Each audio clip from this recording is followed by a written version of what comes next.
esta altura del curso sobre el giro decolonial, debería ser ya claro que no existe algo así como una sola teoría decolonial, sino que hay múltiples teorías que muchas veces comparten elementos en común, pero otras veces son divergentes. Eh, a pesar en todo caso de todos los puntos comunes que podamos encontrar, hay muchísimas disimilitudes entre la visión que tiene, por ejemplo, Aníbal Quijano de la colonialidad y la que tiene Dussel. Y este es también el caso del autor que comenzaremos a estudiar en el día de hoy, el semiólogo argentino Walter Miñolo, una de las figuras centrales del giro decolonial. Miñolo es oriundo del sudeste de la provincia de Córdoba, en Argentina, zona a la que llegó buena parte de la inmigración italiana desde finales del siglo XX, desde finales del siglo XIX, perdón. Estudió filosofía en la Universidad de Córdoba y luego ganó una beca para ir a estudiar a Francia a la École des Hautes Études de París, donde estuvo en la sección de lingüística y semiología y tuvo como profesores, entre otros, a Roland Barthes y a Greimas. De Francia viajó hacia los Estados Unidos, donde inició su carrera primero en la Universidad de Indiana en 1973 y luego en la Universidad de Michigan, hasta llegar en el año de 1993 a la Universidad de Duke, donde desde entonces ha venido trabajando primero en el Departamento de Lenguas Romances y luego en el Centro para los Estudios Globales y las Humanidades. Los estudios de Miñolo se dirigieron inicialmente hacia el campo de los estudios coloniales en los años 80, para irse interesando de a pocos en las producciones sígnicas del mundo indígena en el siglo XVI. Trabajos que llevarían hasta la publicación de su primer gran libro, El lado oscuro del Renacimiento, que tendremos hoy oportunidad de comentar. Hay que decir que, tal como yo lo veo, Miñolo es el verdadero arquitecto del grupo Modernidad-Colonialidad, que se empezó a formar entre finales de la década de 1990 y comienzos del siglo XXI. Como ya hemos dicho antes, si Quijano era visto como el ideólogo del pensamiento decolonial y los trabajos de Dussel eran un complemento filosófico importante, la obra de Miñolo sirve como una especie de puente, no solo entre estas dos versiones teóricas del giro decolonial, sino entre estas y los debates sobre la poscolonialidad y la posmodernidad en los Estados Unidos. Con gran generosidad intelectual, Miñolo se esforzó por generar un espacio de diálogo creativo entre todas estas posiciones teóricas, pero también aportó muchas cosas a ello, tal como lo estudiaremos en estos dos primeros videos, sobre todo en este primero. Lo que me propongo aquí es ofrecer una reflexión sobre la trayectoria teórica de Miñolo desde sus textos sobre la semiosis colonial de finales de los 80, pasando por el libro El lado más oscuro del Renacimiento, publicado en 1995, pero tenemos una traducción al español hecha por la Universidad del Cauca de Popayán, El lado más oscuro del Renacimiento.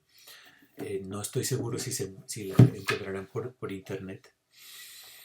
Pero iremos también a analizar en el próximo video un libro como Historias Locales, Diseños Globales, publicado en el año 2000.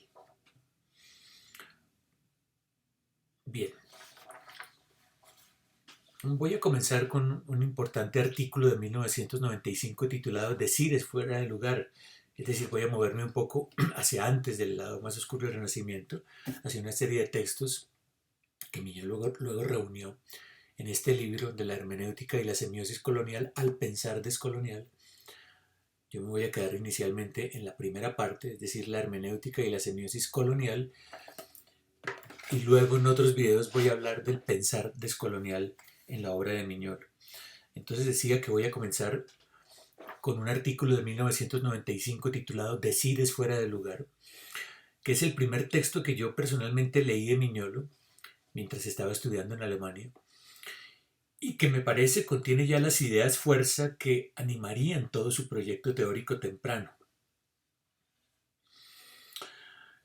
La pregunta básica de un semiólogo como Miñolo es inicialmente por las modalidades del decir en los textos de los cronistas indígenas del siglo XVI como Guamán Poma, Garcilaso de la Vega, Diego Muñoz Camargo y otros, o en libros como el Popol Vuh, escrito alrededor de 1550. ¿Cuál es el estatuto de estos textos? No pueden ser vistos solo como literatura, por ejemplo, puesto que el modelo utilizado por los cronistas indígenas son los relatos orales de sus comunidades, si bien puestos ahora en el formato escrito que fue traído por el conquistador español. La pregunta de Miñolo es entonces por las formas del decir y por la constitución de sujetos dicientes en situaciones coloniales, es decir, en medio de dos mundos, de dos cosmologías que resultaban completamente extrañas entre sí. De un lado, la cultura cristiana occidental, traída por conquistadores y misioneros; del otro lado, las culturas del Tahuantinsuyo y Anahuac. Miñolo enuncia su tesis de la siguiente forma, cito: el decir de los cronistas indígenas y mestizos, a caballo entre hábitos y memorias que se transformaban rápidamente y otros hábitos que no se habían incorporado del todo y no formaban todavía memoria, era un decir sin suelo o fuera de lugar. Y también lo era el decir de los cronistas hispanos, aunque por distintas razones. La costumbre que impone el hábito o bien era ajena al cronista que escribía en Indias, o bien estaba en otra parte, en Castilla. En cambio, para aquellos que decían en España, estaban fuera de lugar con respecto a lo que se decía. En ambos casos, el decir del cronista hispano sobre el Nuevo Mundo era un decir de superficie, sin huellas, sin fondos de memorias, sin lugares de reconocimiento. Tahuantinsuyo o Anáhuac eran para ellos una curiosidad, un objeto exterior, pero no un espacio y una memoria desde donde se piensa y desde donde se dice. Fin de cita, página 113. Aquí ya se dejan ver algunos de los presupuestos teóricos con los que trabaja el Miñolo de la década de 1990. En primer lugar, y en contra de las teorías de la lingüística y la semiótica que conoció muy bien en Francia, Miñolo dice que el acto lingüístico no depende de una estructura universal común a todos los hablantes, es decir, que no puede ser visto como una mera competencia lingüística, que es válida con independencia del juego del lenguaje en la cual se inscribe, sino que depende más bien de universos pragmáticos de sentido que son múltiples. O dicho de otra manera, el acto enunciativo no depende básicamente de una estructura universal del lenguaje común a todos los hablantes o de las competencias lingüísticas de los mismos, sino de un universo de sentido que se halla geoculturalmente determinado. Esto quiere decir que todo acto enunciativo, todo acto sémico, se realiza siempre desde un universo cultural que presupone que los hablantes comparten unos mismos hábitos, una misma lengua, una misma memoria histórica, en suma, unos mismos referentes culturales. Más allá del culturalismo que esta posición conlleva y que comentaré en un video más adelante, lo que interesa a Miñolo es el modo en que el acto sémico funciona en una situación en la que los sujetos dicientes pertenecen a culturas muy distintas, como es el caso del encuentro entre europeos e indígenas en el siglo XVI. En este caso, dice Miñolo refiriéndose a las crónicas tanto indígenas como hispánicas, nos hallamos frente a unos decires fuera de lugar.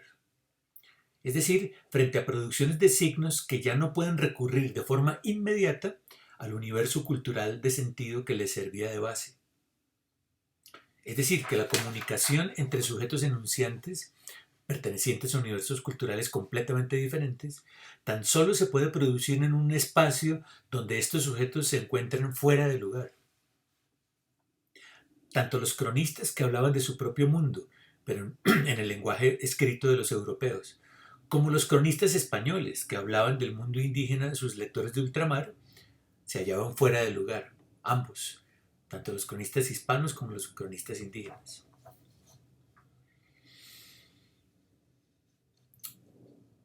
Dice Miñolo, los sujetos dicientes en situaciones coloniales son sujetos desterrados, sujetos que están fuera de lugar con respecto al suelo y subsuelo de sus respectivos decires. En la comunidad aymara o en Tahuantinsuyo, porque la llegada de conquistadores y religiosos creó discontinuidades en la conservación y transmisión del legado amerindio. Para los conquistadores y religiosos, porque su llegada al Nuevo Mundo creó discontinuidades con las tradiciones en la península ibérica y en Castilla, porque sus decires se proferían en un espacio sin costumbre y sin hábitos, o lo que es lo mismo, donde los hábitos y las costumbres no eran los suyos. Fin de cita, página 120. Como podrá verse, este espacio fuera de lugar tanto para las actividades semióticas de los indígenas y de los europeos por igual, ese tercer espacio, que es ya un excedente, ese tercer espacio es ya un excedente tanto para la cultura occidental de los españoles como para las culturas indígenas. Y contiene ya insinuada, esta noción del tercer espacio ya contiene insinuada, digo, el concepto de gnosis de frontera, border thinking, o pensamiento de frontera, que Miñolo desarrollará en escritos posteriores. Para el momento en que escribía este artículo sobre los decires fuera de lugar y preparaba su libro El lado más oscuro del Renacimiento, Miñolo había introducido ya la noción de semiosis colonial, que le resultaba muy útil para analizar no solo textos escritos alfabéticamente por conquistadores y conquistados, sino para comprender en un aspecto más amplio las interacciones semióticas en lenguas amerindias y en lenguas no alfabéticas. El objetivo de la semiosis colonial, que me parece a mí es un nombre temprano para la teoría de colonial, el objetivo de esta semiosis colonial, digo, es comprender las interacciones semióticas entre miembros de tradiciones culturales radicalmente diferentes que se dieron en el siglo XVI, es decir, comprender prácticas semióticas ajenas a la cultura en la que el sujeto hablante se localiza. En el artículo que estoy comentando ahora mismo, Decires fuera de lugar, Miñolo dice que los discursos enunciados por cronistas y misioneros españoles no solo están desarraigados, porque su horizonte simbólico está al otro lado del Atlántico, según decíamos, sino que se trata de decires tecnológicos, dice Miñolo en la página 123. ¿Qué significa esto? Miñolo echa mano de Heidegger, quien en su célebre conferencia La pregunta por la técnica, de 1950, busca exponer las consecuencias negativas para el hombre que trae la esencia de la técnica moderna. Esta no espera que los procesos naturales se den por sí mismos, sino que los modifica, interviene racionalmente sobre ellos y los coloca en función únicamente de los fines humanos.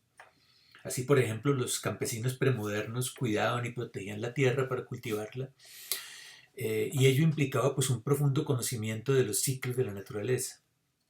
El campesino moderno, por ejemplo, dice Heidegger, armado de los instrumentos técnicos propios de la agroindustria, obliga a la tierra a producir de forma antinatural, conforme a las necesidades del mercado.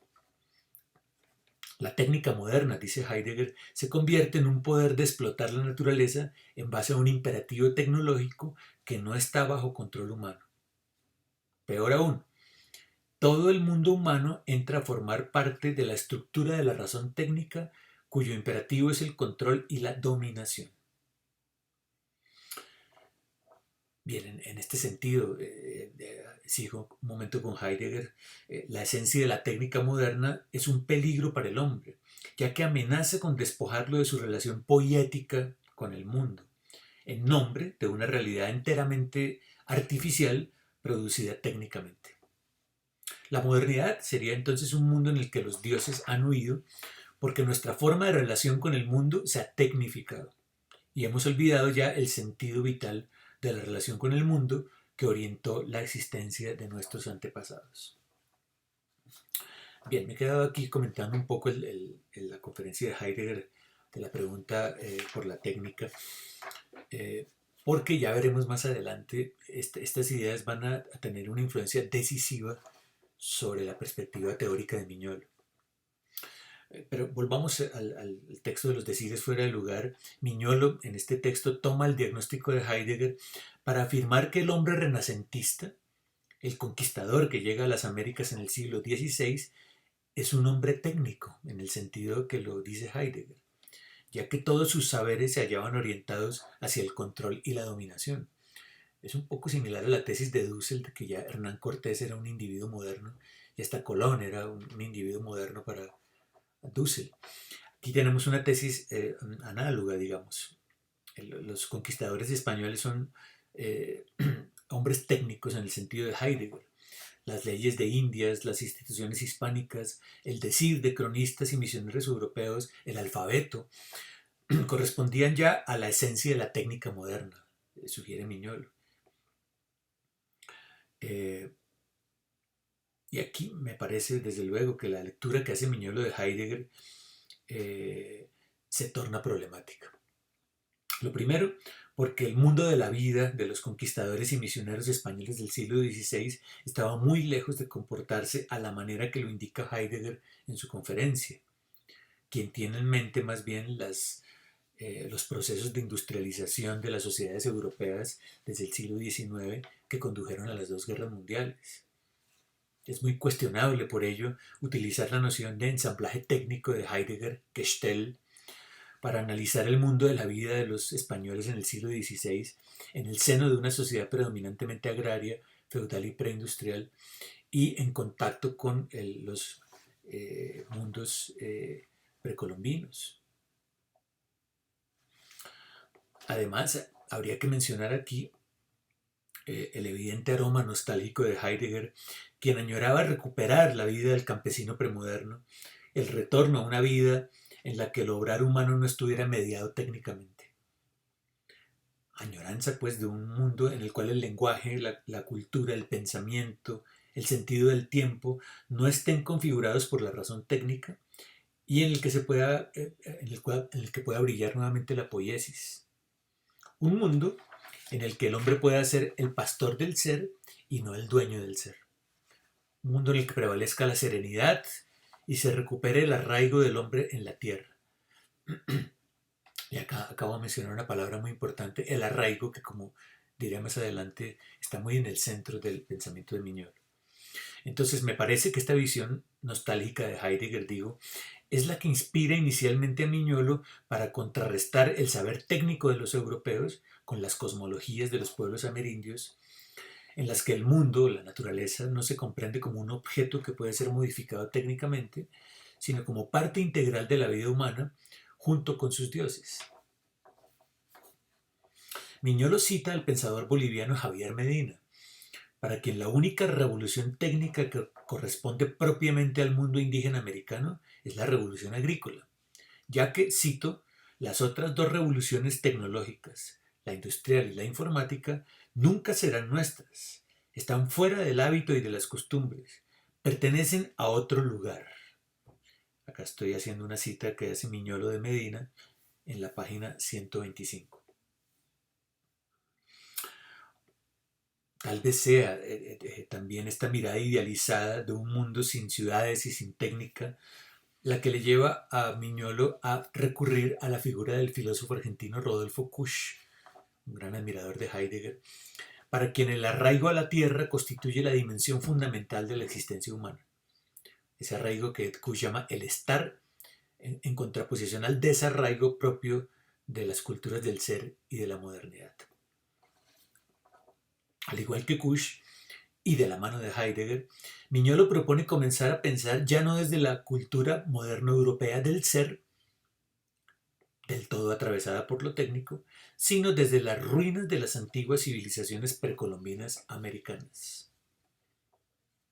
No se trata aquí, sin embargo, de un retorno al mundo precolombino, sino a las ruinas de ese mundo en su interacción con la civilización europea.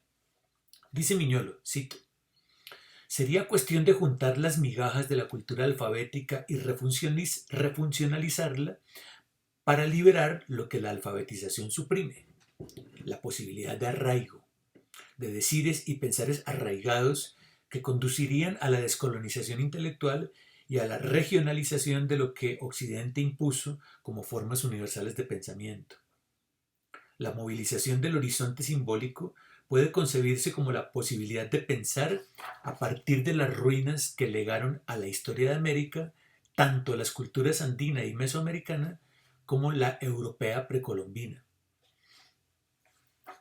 Pensar a partir de las ruinas es distinto a entenderlas o reconstruirlas a partir de un pensamiento etnohistórico. Para que tal proyecto adquiera sentido hoy, es necesario pensar a partir de las ruinas andinas y mesoamericanas, de la misma manera que el pensamiento europeo, en el Renacimiento, construyó un relato coherente a partir de las ruinas del pasado grecorromano.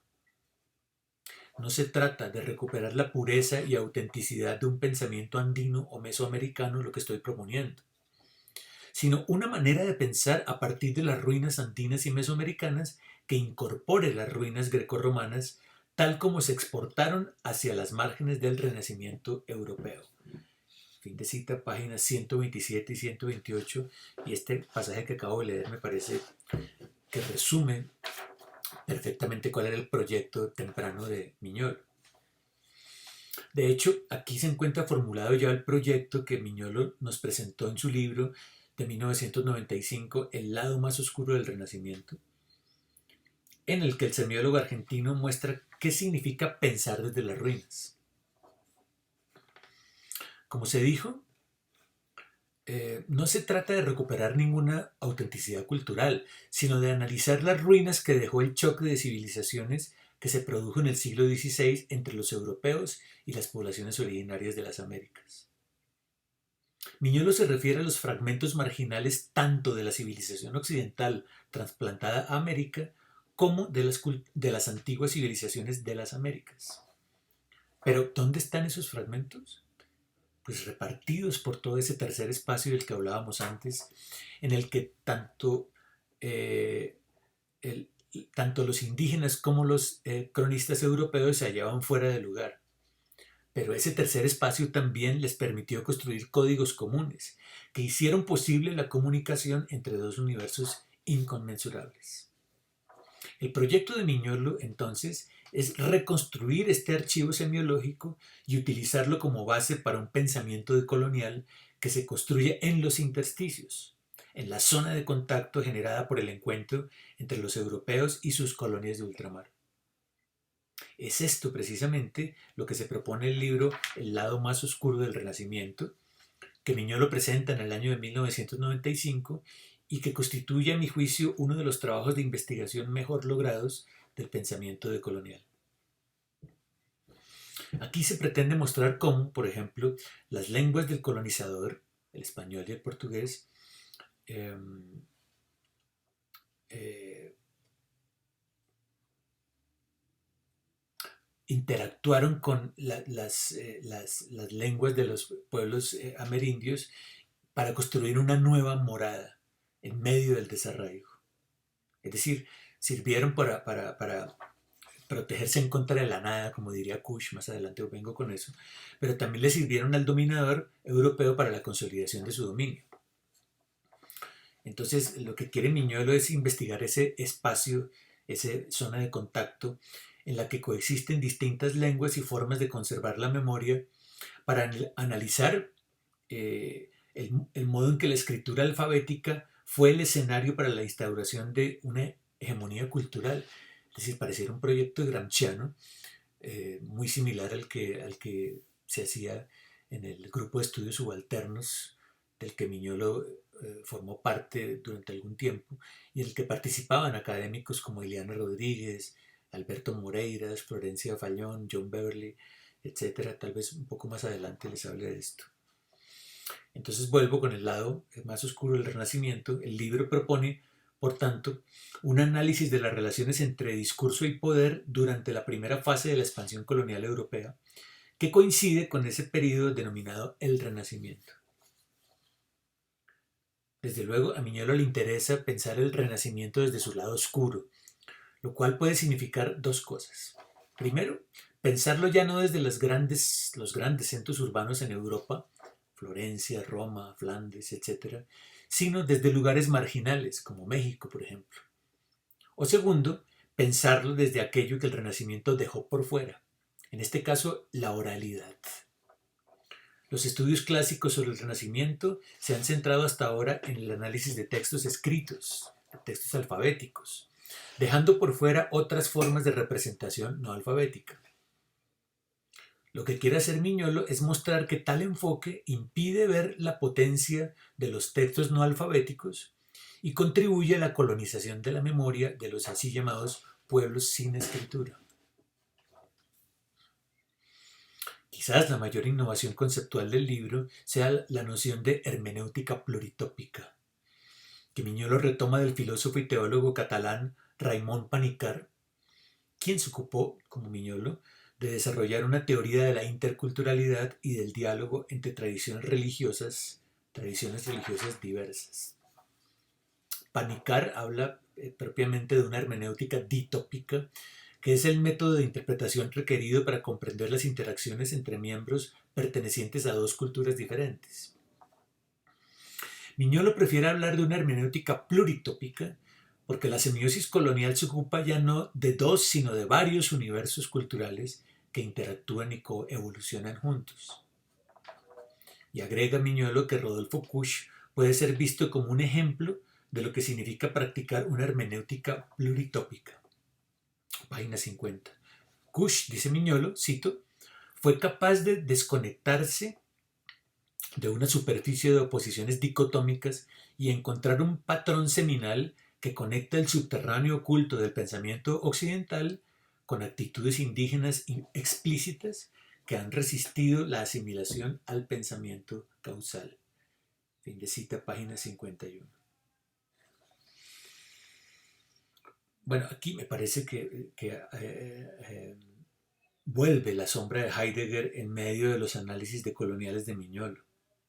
Pues en primer lugar, no es verdad que Kusch se desconectó de las oposiciones dicotómicas, sino que trabajó con ellas, cuando establece, por ejemplo, un contrapunto entre lo que él llamó la cultura del ser y la cultura del estar, la primera marcada por el predominio de un etos urbano y racionalista, la segunda marcada por el predominio de un etos agrario y del pensamiento mítico. En el lenguaje heideggeriano de Kusch, esto significa que los habitantes de la cultura del ser se hallan perdidos en el mundo de los entes, de los objetos técnicos de los que ya hablamos antes, mientras que los miembros de la cultura del estar se encuentran conectados con la experiencia telúrica de la Tierra, con el arraigo y con la historia biológica de la especie.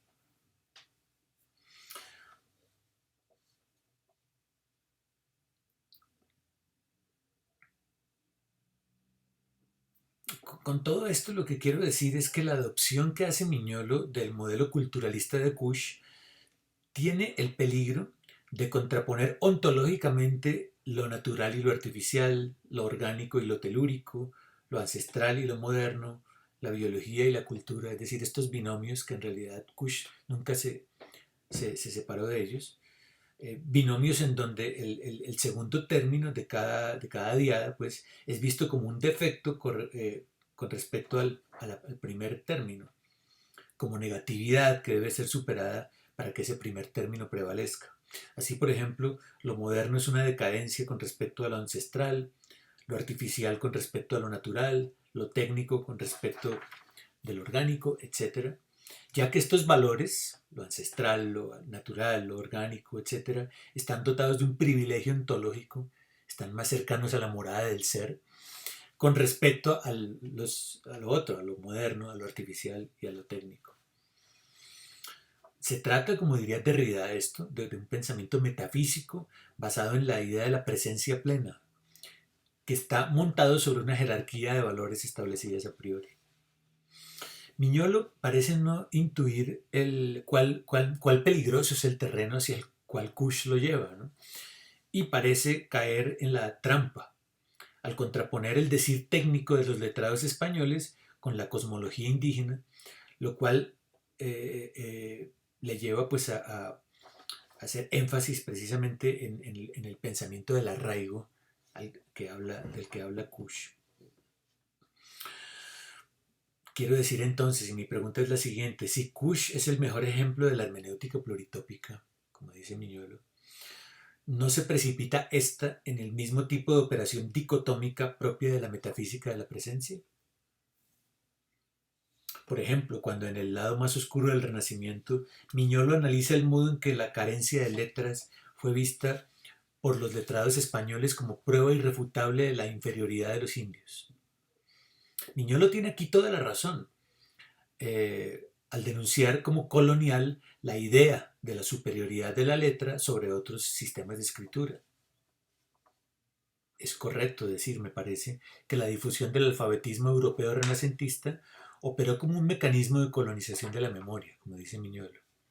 Pero el problema viene cuando ontologizamos el juego mismo de la diferencia cultural y decimos que lo técnico violentó a lo orgánico, que lo moderno destruyó a lo ancestral, etc. Porque esto es un problema conceptual estoy hablando, ¿no? Es un problema formal. ¿Por qué es un problema? Pues porque según Derrida se mantiene vivo el mito metafísico de la presencia plena. Por ejemplo, al afirmar que los pueblos indígenas poseen algún privilegio ontológico y epistémico por estar en contacto con las fuerzas telúricas de la naturalidad, mientras que los occidentales han perdido ese contacto. Esto es una idea de Kush que seguramente más adelante volveremos a ello. Entonces, eh,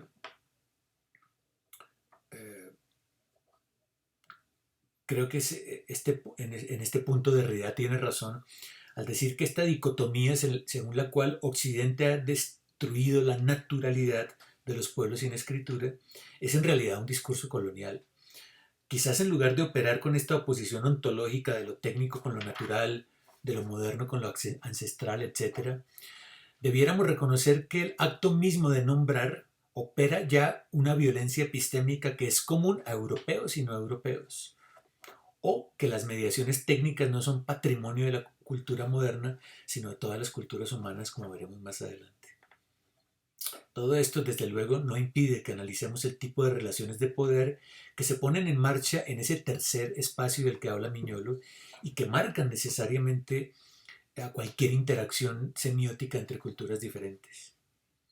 Pero analizar estas interacciones sobre la base de un modelo conceptual que le otorga prioridad ontológica a lo natural sobre lo técnico, a la oralidad sobre lo escrito, a lo orgánico sobre lo mecánico, etc., quizás no sea el mejor camino para comprender el tipo de negociaciones simbólicas, interculturales y políticas que se produjeron en ese tercer espacio que Miñolo ya pronto llamará el pensamiento fronterizo.